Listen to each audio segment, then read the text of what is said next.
اعوذ باللہ من الشیطان اللعین الرجیم بسم اللہ الرحمن الرحیم الحمد للہ رب العالمین الصلاة والسلام علی اشرف الانبیاء والمرسلین وعلی آلہ طیبین طاہرین المعصومین الذین اذہب اللہ عنہم الرجس وطہرہم تطہیرا اما بعد۔ ہماری آپ کے ساتھ گفتگو مرحوم سید علی آقا قاضی طباطبائی رحمۃ اللہ علیہ کے گراں قدر شاگرد مرحوم مرزا محمد تقی آملی رحمۃ اللہ علیہ کے حالات زندگی، واقعات، حکایات اور کرامات کے باب میں جاری تھی، اور ہم نے اپنی گزشتہ گفتگو میں آپ سے عرض کیا کہ آج کے روز ہم مرحوم آملی کی کرامات کو بیان کریں گے، لیکن ہماری خواہش ہے کہ ہم ان کرامات کو بیان کرنے سے پہلے مرحوم کی اخلاقی خصوصیات کو آپ کی خدمت میں بیان کریں۔ لہٰذا ہم اپنے منابع روائی میں اس جملے کو مشاہدہ کرتے ہیں کہ بیان ہوتا ہے تخلقوا باخلاق اللہ، یعنی ہمیں یہ کہا گیا ہے کہ خود کو اخلاق الہی سے آراستہ کریں۔ یعنی کیا کریں؟ یعنی اپنے وجود میں خداوند متعال کی صفات جلال اور صفات جمال کو جگہ دینے کی کوشش کریں، یعنی خود کو خداوند متعال کی خصوصیات سے اپنے وجود کو منور کرنے کی کوشش کریں۔ یعنی اگر وہ رحیم ہے تو ہم اپنے اندر بھی اس صفت رحیمیت کو جگہ دیں۔ یہ اگر ہم علماء شیعہ کے حالات زندگی کو مطالعہ کریں تو یہ بات قابل مشاہدہ ہے کہ انہوں نے حضرات اہل بیت علیہم الصلاۃ والسلام کی سیرت اور تعلیمات پر اس قدر عمل کیا ہے کہ اب وہ اس نورانی کلمے کا مصداق ہو چکے ہیں کہ تخلقوا باخلاق اللہ۔ لہٰذا ہم یہ بطور یقین اس مطلب کو آپ کی خدمت میں بیان کر سکتے ہیں کہ اگر آپ کسی بھی شیعہ عالم دین اس کی حالات زندگی، اس کی خصوصیات کا مطالعہ کریں تو آپ کو اس بات کی طرف جو ہے وہ آگاہی مل جائے گی کہ اس عالم دین کی زندگی میں جو خصوصیات پائی جاتی ہیں، یہ خصوصیات روایات ائمہ اہل بیت علیہم الصلاۃ والسلام کا نچوڑ ہے۔ یعنی اس نے اپنی زندگی میں جو کردار اپنا رکھا ہے، یہ کردار روایات اہل بیت علیہم الصلاۃ والسلام میں بیان ہوا ہے۔ لہٰذا اگر ہم روایات اہل بیت علیہم الصلاۃ والسلام کا عملی مجسمہ تلاش کرنا چاہتے ہیں تو آئیں علماء شیعہ کے حالات زندگی کو مطالعہ کریں۔ مرحوم مرزا محمد تقی آملی رحمۃ اللہ علیہ اپنی زندگی میں موجود مشکلات کے بارے میں بیان کرتے ہیں۔ ہماری گزشتہ گفتگو مرحوم آملی رحمۃ اللہ علیہ کی مشکلات کے بارے میں آپ کے ساتھ گزر چکی ہے۔ مرحوم مرزا محمد تقی آملی رحمۃ اللہ علیہ فرماتے ہیں کہ جس قدر ہم پر زیادہ مشکلات آتی، ہم یہ محسوس کرتے کہ ہم ان مشکلات کو تحمل کرنے کے نتیجے میں ہماری شخصیت کے اندر نکھار آ رہا ہے۔ ہم مشاہدہ کرتے کہ ان مشکلات کو تحمل کرنے کے نتیجے میں ہماری معنوی ترقی میں اضافہ ہو رہا ہے، ہمارے مدارج عالیہ خود بخود طے ہو رہے ہیں، چونکہ ہم نے اس زندگی کے اندر مشکلات کو برداشت کیا ہے خداوند متعال کی خاطر، خداوند متعال کے دین کی خاطر، خداوند متعال کے ولی کی خاطر، خداوند متعال کے رسول کی خاطر۔ لہٰذا ہماری یہ مشکلات کو تحمل کرنا ایک مقصد کی خاطر ہے، ایک ہدف کی خاطر ہے۔ ہم نے ایک قدم خداوند متعال کی طرف سے بڑھایا ہے تو وہاں سے ہمارے لیے رحمتوں اور برکتوں اور نعمات کے دروازے کھلتے جائیں گے اور ہماری مشکلات برطرف ہوتی جائیں گی۔ مشکلات معنوی یعنی مادی زندگی میں مشکلات ہیں، لیکن معنوی مراتب کو طے کرنے میں اور مدارج عالیہ طے کرنے میں جو مشکلات ہیں وہ ہمارے آگے سے برطرف ہوتی چلی جائیں گی۔ لہٰذا اگر آپ مرزا محمد تقی آملی رحمۃ اللہ علیہ کے حالات زندگی کو میں اگر اجمالی طور پر آپ کی خدمت میں بیان کروں تو آپ ان حالات زندگی کو سننے کے بعد مراجعہ کریں روایات ائمہ اہل بیت علیہم الصلاۃ والسلام کی طرف۔ کیا آپ کو ان خصوصیات، ان سجایا کے اندر اہل بیت علیہم الصلاۃ والسلام کی جھلک نمایاں نہیں ہوتی؟ شیعیان ائمہ اہل بیت علیہم الصلاۃ والسلام کی جھلک نظر نہیں آتی ہے؟ یقینی بات ہے کہ آپ کو یہ چیز نظر آئے گی کہ اہل بیت علیہم الصلاۃ والسلام کی سیرت و تعلیمات کا اگر کوئی عملی مجسمہ ہے تو مرزا محمد تقی آملی رحمۃ اللہ علیہ جیسے علماء ہی موجود ہیں۔ لہٰذا ہم دیکھتے ہیں کہ مرزا محمد تقی آملی رحمۃ اللہ علیہ مرجع مسلم تھے، یعنی ہم نے آپ کی خدمت میں عرض کیا کہ ایک اجازہ اجتہاد 36 سال کی عمر میں تہران سے وصول کیا، اور پھر اس کے بعد 45 سال کی عمر میں 3 اجازے نجف کے چوٹی کے علماء سے حاصل کیے، لیکن اس کے باوجود اپنے اندر کمی کو محسوس کیا۔ مجتہد مسلم تھے۔ مرحوم آیت اللہ العظمیٰ ابو الحسن اصفہانی نے کہہ رکھا تھا کہ آپ پر تقلید کرنا حرام ہے، اور وہ کام جو مرجعیت مسلم انجام دیتی ہے ان کاموں کو انجام دینا آپ کی ذمہ داری ہے، آپ ان کاموں کو انجام دیں۔ یعنی توضیح المسائل لکھ سکتے ہیں، لوگوں کو دینی اور فقہی مسائل میں اپنی طرف رجوع کرنے کے لیے کہہ سکتے ہیں، لیکن توضیح المسائل نہیں لکھی۔ فرماتے ہیں کہ جب منبہ الکفایہ موجود ہے تو مجھے توضیح المسائل لکھنے کی ضرورت نہیں ہے۔ توضیح المسائل لکھنا مجتہد کے اوپر واجب نہیں ہے، یہ اپنے آپ کو پیش کرے لوگوں کی زندگی میں فقہی مسائل کے حل کے لیے اور لوگوں کو اپنی طرف رجوع کرے۔ اس کا مطلب یہ ہے کہ لوگوں کے اعمال کا ذمہ اٹھا رہا ہے کہ قیامت کے دن خداوند متعال کے حضور جواب دہ ہوگا کہ اگر وہ اس کے فتویٰ پر عمل کریں گے اور عمل کرنے کے مطابق خداوند متعال کی بارگاہ میں یہ تو سرخ رو ہو جائیں گے، لیکن یہ مرجع تقلید خداوند متعال کے حضور جواب دہ ہے کہ اس نے اس فتوے کو کیسے انجام دیا۔ متاسفانہ آپ دیکھیں آج کل ہمارے ممالک میں فتووں کا بازار گرم ہو چکا ہے، ہر کوئی ان پڑھ شخص اٹھتا ہے اور اٹھ کر فتویٰ دے دیتا ہے، جبکہ ایسی شخصیات کی طرف آپ مراجعہ کریں اور ان کی زندگی کو دیکھیں کہ کیسے فتوے سے فرار کر رہے ہیں۔ یعنی مجتہد مسلم ہیں، قرآن و سنت سے دینی احکام کو استنباط کر کے آگے بیان کر سکتے ہیں، لیکن کہتے ہیں کہ نہیں، جب منبہ الکفایہ موجود ہے، جب افراد موجود ہیں، جب مارکیٹ میں توضیح المسائل موجود ہے اور نامی گرامی شخصیات نے اپنے فتاویٰ دے رکھے ہیں اور لوگ ان کی تقلید کر رہے ہیں، تو میں مرزا محمد تقی آملی کیوں توضیح المسائل جاری کروں؟ لہٰذا توضیح المسائل نہیں لکھی۔ لہٰذا اگر آپ دیکھیں کہ مرزا محمد تقی آملی رحمۃ اللہ علیہ جو نجف اشرف سے تہران آتے ہیں اور ان کے علم کا ڈنکا بجنے لگتا ہے اور ہر طرف مرزا محمد تقی آملی کی شہرت ہی شہرت ہو جاتی ہے، تو ایسے میں پورے تہران سے، ظاہر ہے دارالخلافہ ایک ملک کا،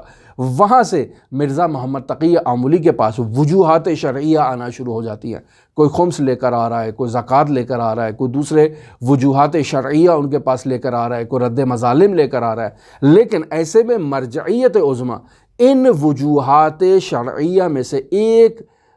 دینار یا ایک ریال بھی اپنی ذات کے اوپر خرچ نہیں کرتے، تمام کو منوعاً جمع کرتے ہیں اور نجف اشرف میں مرجعیت عظمیٰ کے لیے بھیج دیتے ہیں کہ آپ انہیں استعمال کریں، میں انہیں استعمال کرنے کا حق نہیں رکھتا۔ لہٰذا نجف بھیج دیتے، اپنے پاس انہیں نہیں رکھتے، اور خود تمام زندگی مرزا محمد تقی آملی نے طلبگی میں گزاری، سادگی میں گزاری، اور سادہ لباس پہنتے تھے، سادہ غذا اور سادہ خوراک تناول فرمایا کرتے تھے، اور آغائے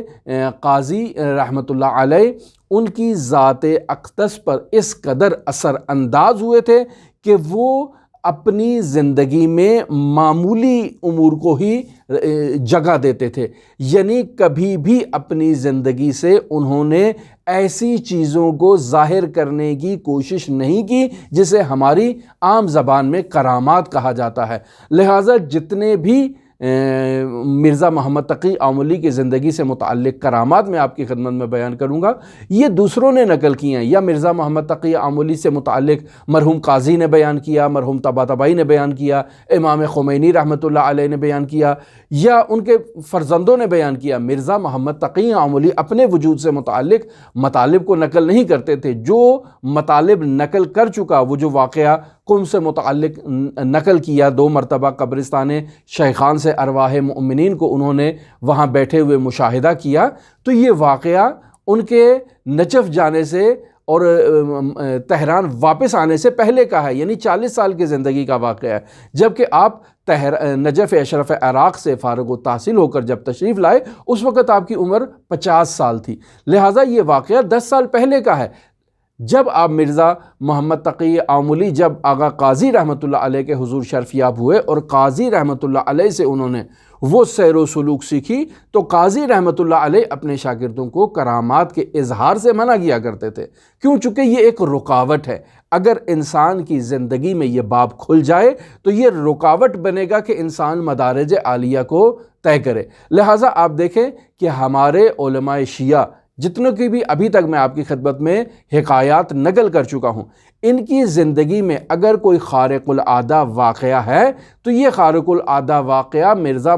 جو علی آغا قاضی طباطبائی رحمۃ اللہ علیہ کے حضور شرفیاب ہونے سے پہلے کا ہے، اس کے بعد کا نہیں ہے۔ اس کے بعد انہوں نے اپنی زندگی کو مخفی رکھا، کتم کیا، چھپا لیا اپنی زندگی کو، اور اپنے سے ان چیزوں کو ظاہر نہیں ہونے دیا مگر یہ کہ کوئی چیز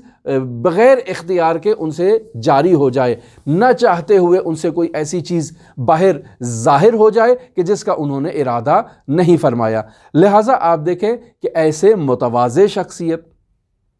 ہمیشہ مرزا محمد تقی آملی ایک چھوٹا سا عمامہ پہنتے، ایک ابا اپنے کاندھوں پہ رکھتے، اور نہایت ہی متواضع انداز میں 2 زانو، ہمیشہ تمام زندگی 2 زانو مخاطب کے سامنے بیٹھا کرتے تھے، چاہے کوئی مجتہد ہے، چاہے کوئی استاد حوزہ علمیہ ہے، چاہے کوئی عام آدمی ہے۔ کبھی انہوں نے جو ہے وہ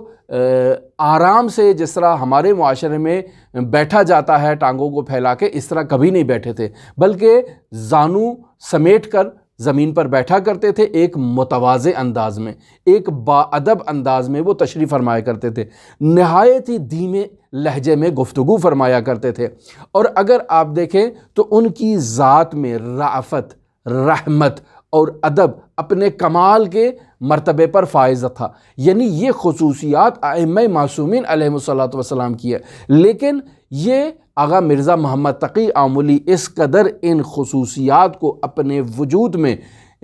داخل کر چکے تھے، یعنی تخلقوا باخلاق اللہ کا مصداق بن چکے تھے کہ اب وہ رعوف تھے، اب وہ رحیم تھے، اب وہ کریم تھے، اب وہ باادب تھے۔ لہٰذا کبھی اپنی زندگی میں کسی کے ساتھ پرخاش نہیں کیا، کسی کے ساتھ غصے میں نہیں آئے۔ لہٰذا مرزا محمد تقی آملی کی ایک یہ خصوصیت ہوا کرتی تھی کہ جسے آغا سید رضی شیرازی نے بھی نقل کیا، اور متعدد شاگردوں نے اس مطلب کی طرف اشارہ کیا ہے کہ آپ غصے میں نہیں آیا کرتے تھے، نہایت دھیمے لہجے میں گفتگو فرمایا کرتے تھے، اپنے شاگردوں کو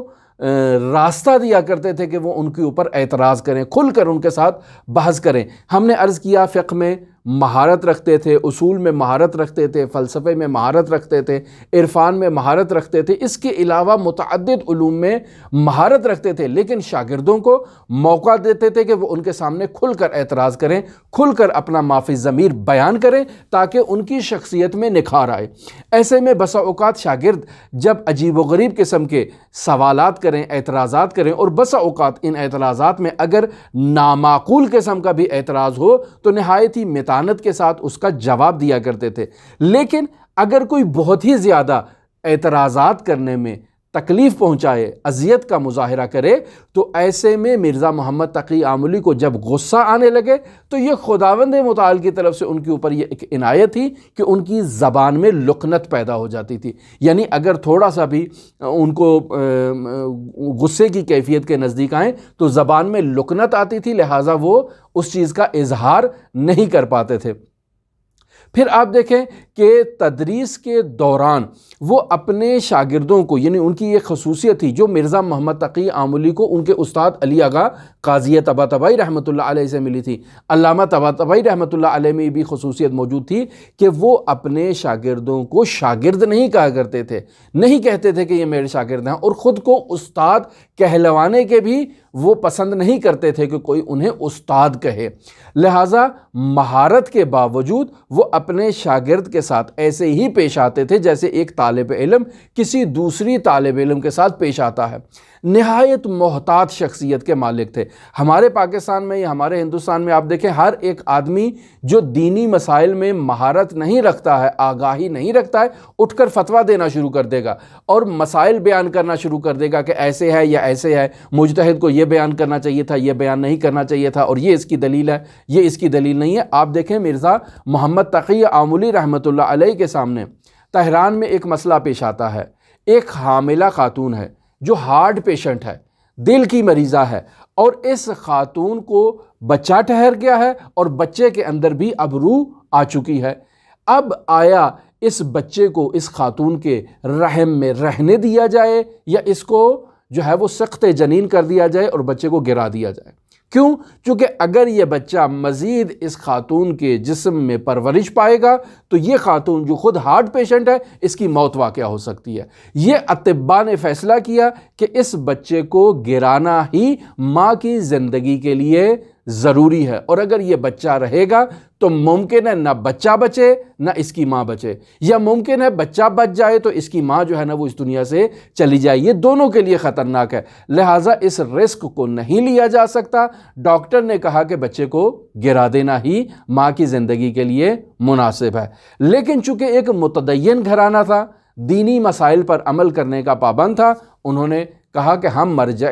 تقلید کے فتویٰ کے مطابق ہرگز اسقاط جنین کا کام نہیں کر سکتے۔ نہایت افسوس کی بات ہے کہ ہمارے معاشرے میں یہ گناہ کبیرہ عام ہو چکا ہے۔ ڈاکٹر بھی اس چیز کی رعایت نہیں کرتے ہیں، اور وہ افراد جو گناہوں میں آلودہ ہو جاتے ہیں وہ بھی اس چیز کی رعایت نہیں کرتے۔ بسا اوقات دیکھنے میں یہ بھی آتا ہے کہ وہ افراد جو نکاح شرعیہ کے اندر ہوتے ہیں وہ بھی اس قسم کا گناہ کرتے ہیں اور کہتے ہیں کہ نہیں، ہم ابھی ایک بچے کو برداشت نہیں کر سکتے، افورڈ نہیں کر سکتے، ہماری مشکلات ہیں۔ میں اس سلسلے پہ اگر وقت ملا تو میں آپ کی خدمت میں اس عظیم گناہ کبیرہ کے بارے میں تفصیل سے بیان کروں گا۔ ایسے میں مرجعیت عظمائے تہران آغا خنثاری کے پاس آتے ہیں اور آ کر ان سے مطالبہ کرتے ہیں کہ آپ بیان کریں کہ آیا اس بچے کو گرانا جائز ہے فقہی اعتبار سے یا جائز نہیں ہے۔ تو آغا خنثاری جو تہران میں مرجعیت عظمیٰ کے مقام پر ہوتے ہیں، وہ اس خاندان کو کہتے ہیں کہ جائیں مرزا محمد تقی آملی سے جا کر فتویٰ لیں۔ مرزا محمد تقی آملی کے پاس آتے ہیں۔ مرزا محمد تقی آملی کہتے ہیں کہ نہیں، میں فتویٰ نہیں دے سکتا، آپ جائیں آغا خنثاری کے پاس جا کر فتویٰ لیں۔ آغا خنثاری کے پاس آتے ہیں، وہ مرزا تقی آملی کے پاس بھیجتے ہیں۔ مرزا تقی آملی کے پاس جاتے ہیں تو وہ آغا خنثاری کے پاس بھیجتے ہیں۔ آپ بظاہر اس مطلب کو دیکھیں گے کہ ایک آدمی دوسرے کی طرف بھیج رہا ہے، دوسرا پہلے کی طرف بھیج رہا ہے۔ یہ ایک دوسرے کی طرف بھیج رہے ہیں، فتویٰ کیوں نہیں دیتے ہیں؟ یہ فتویٰ نہ دینا اس کی بنیادی وجہ یہ ہے کہ وہ بچہ جو ماں کے رحم میں اس وقت پرورش پا رہا ہے، نمو پا رہا ہے، یہ ایک انسان ہے، اس کے اندر روح ہے، اس کا قتل ایک انسان کا قتل ہے، انسانیت کا قتل شمار ہوگا۔ کیسے فتویٰ دے دیں کہ آپ اس کو قطع کر کے ماں کے وجود سے باہر نکال دیں؟ لہٰذا یہ ذمہ داری لینا کہ بچے کو مار دینا جائز ہے، یہ آغا مرزا محمد تقی آملی اپنی گردن پہ نہیں لے سکتے، آغا خنثاری بھی اپنی گردن پر نہیں لے سکتے۔ لیکن نہایت افسوس کی بات ہے کہ ڈاکٹر بہت جلدی اپنی گردنوں پر ایسے مسائل کو لے لیتے ہیں اور کہتے ہیں کہ اسقاط جنین کر دیا جائے۔ یہ بہت عظیم گناہ ہے، لہٰذا ایسے میں ایک دوسرے کی طرف رجوع کرتے ہیں اور کوئی بھی انہیں یہ فتویٰ نہیں دیتا اور انہیں پھر آگے کسی مرجع تقلید کی طرف جانا پڑتا ہے۔ یہ احتیاط کا عالم ہے، اور ہمارے مراجع شرعیہ اور مراجع تقلید دماغ کے مسائل میں اور فروج کے مسائل میں نہایت احتیاط سے کام لیا کرتے ہیں اور فتاویٰ دینے میں نہایت دقت کا مظاہرہ کرتے ہیں، احتیاط سے کام لیتے ہیں۔ یہ جو آپ مراجع تقلید کے فتاویٰ میں دیکھ رہے ہیں کہ احتیاط واجب ہے، احتیاط مستحب ہے، یہ کس بنیاد پر ہے؟ احتیاط واجب دے رہے ہیں، یعنی خود فتویٰ نہیں دینا چاہتے ہیں اس پہ کہ آپ میری بات پر رجوع کریں، آپ کسی دوسرے مرجع کی طرف اس مسئلے میں رجوع کر سکتے ہیں۔ لیکن جو چیز میں سمجھ رہا ہوں وہ یہ ہے،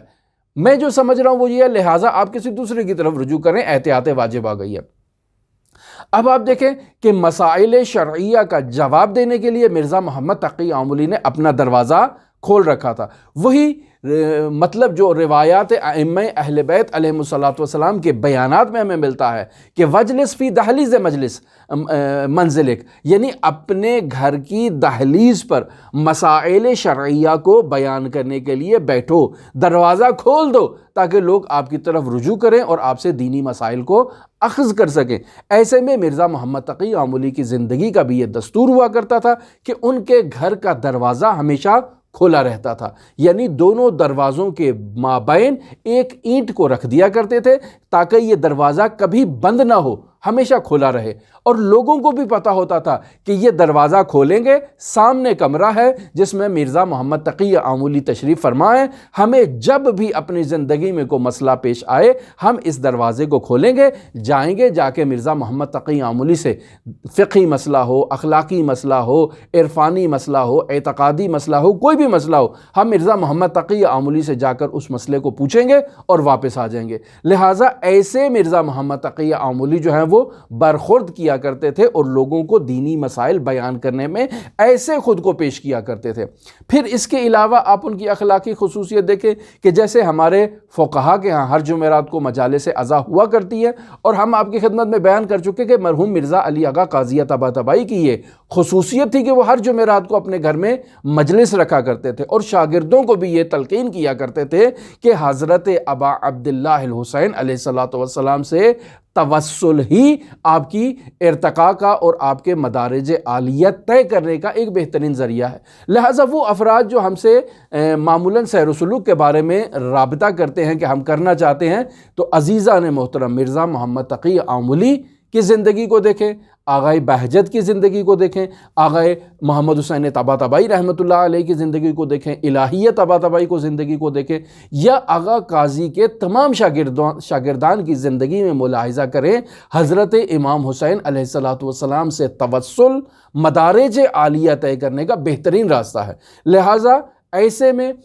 چھوٹا چھوٹا سا کام، یعنی میں آپ کی خدمت میں بیان کر چکا ہوں کہ مرجعیت عظمیٰ آغائے مرعشی نجفی باقاعدہ یہ امامہ، یہ ابا اتار دیتے، یہ قبا اتار دیتے، یہ امامہ اتار دیتے، اور بالکل ایک عادی انسان کی حیثیت سے مجلس عزا میں چائے تقسیم کیا کرتے تھے۔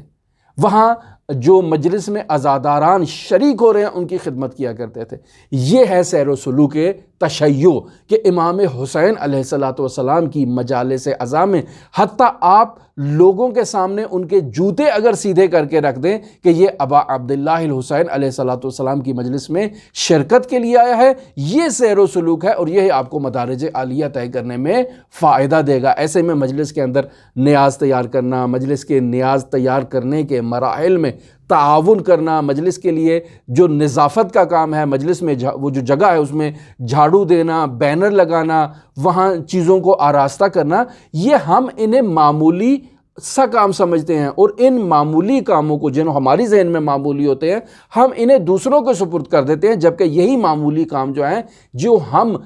حقیر اور معمولی سمجھتے ہیں یہ انسان کے مدارج عالیہ طے کرنے میں نہایت ہی مفید ہیں۔ لہٰذا ہم دیکھتے ہیں کہ ہمارے علماء ان چیزوں کو اہمیت دیا کرتے تھے۔ مرزا محمد تقی آملی کے گھر میں بھی مجلس عزا منعقد ہوا کرتی تھی، لیکن مرزا محمد تقی آملی ان مجالس عزا میں اسی طرح عادی شرکت کیا کرتے تھے۔ اگر کسی کو مجلس میں خطاب کرنے کے لیے دعوت دیتے تو اسے اس بات پر تلقین کرتے کہ میرا نام ہرگز ممبر پر نہیں لینا ہے۔ میں آغا بہجت کی زندگی میں بھی اس مطلب کو مشاہدہ کر چکا ہوں اور بیان کر چکا ہوں۔ وہ بھی ناراض ہوا کرتے تھے، آغا قاضی کی بھی یہ روش تھی، وہ بھی ناراض ہوتے تھے کہ خطیب ممبر پر بیٹھ کر آغا قاضی کا نام نہیں لے گا، آغا بہجت کا نام نہیں لے گا، آغا طباطبائی کا نام نہیں لے گا، آغا تقی آملی کا نام نہیں لے گا۔ امام حسین کی فضیلت بیان کریں، آغا تقی آملی کو کیوں ذکر کر رہے ہیں؟ بسا اوقات خطیب جب ممبر پر جاتا ہے اور وہ دیکھتا ہے کہ میرے ممبر کے سامنے جو بانی ہے وہ مرجعیت عظمیٰ ہے، تو تھوڑا اس کی ابوت کے اندر تھوڑا وہ جو ہے نا وہ آ جاتا ہے اور مطالب کو بیان کرنے میں بسا اوقات ہچکچاہٹ محسوس کرتا ہے، لہٰذا کہتا ہے کہ مثلا اگر میں کوئی مطلب غلط بیان کر رہا ہوں تو مرجعیت عظمیٰ مرزا تقی آملی بیٹھے ہیں، وہ میری اصلاح کر دیں گے۔ بھئی مرزا تقی آملی کا نام کیوں ممبر سے لیا گیا؟ آپ کو اس بات کی اجازت نہیں ہے کہ آپ مرزا تقی آملی کا نام لیں، لہٰذا ہرگز خطیب کو اس بات کی اجازت نہیں دیا کرتے تھے کہ وہ ان کا نام ممبر پر لے، لہٰذا متواضع انداز میں مجلس میں شریک ہوا کرتے تھے۔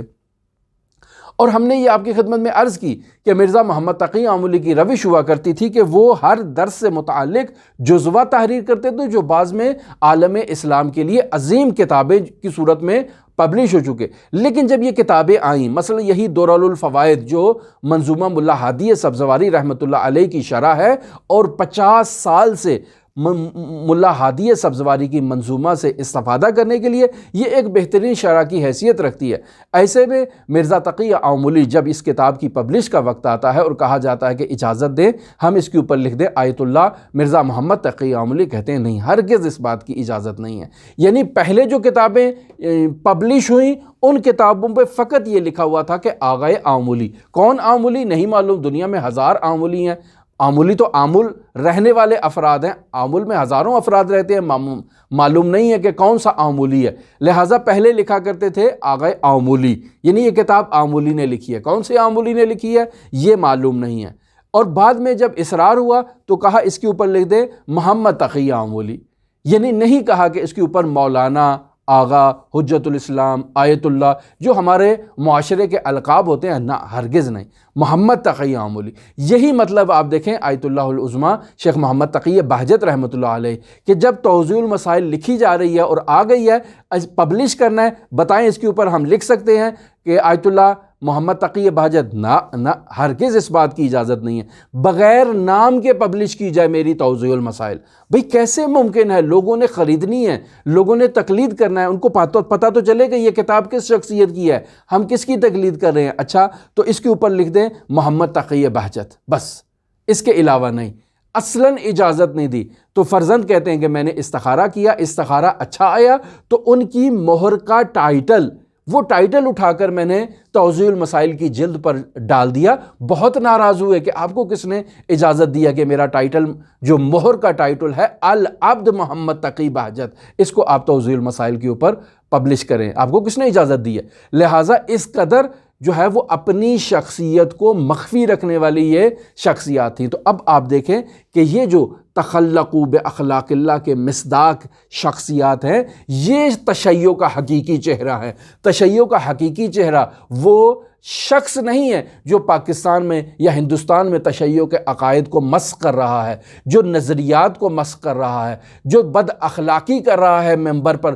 کھڑے ہو کر اور لوگوں کو ممبر حضرت ابا عبداللہ الحسین علیہ آلاف و تحیت و ثنا سے ایسے مطالب بیان کر رہا ہے کہ جو حضرات اہل بیت علیہ الصلوۃ والسلام جن مطالب کو بیان کرنے پر، جن مطالب کی تشہیر پر ہرگز راضی نہیں ہیں۔ تو کیوں لوگ احتیاط نہیں کرتے؟ کیوں لوگ حضرت امام حسین علیہ آلاف و تحیت و ثنا کے ممبر سے اور اس کے تقدس کو پامال کرتے ہیں؟ یہ واقعاً اس چیز کا جواب وہ افراد بھی دیں گے جو ممبر کے تقدس کو پامال کرتے ہیں، اور وہ افراد بھی اس کے لیے جواب دہ ہیں کہ جو ایسے افراد کو اور نااہل افراد کو ممبر پر جگہ دیتے ہیں۔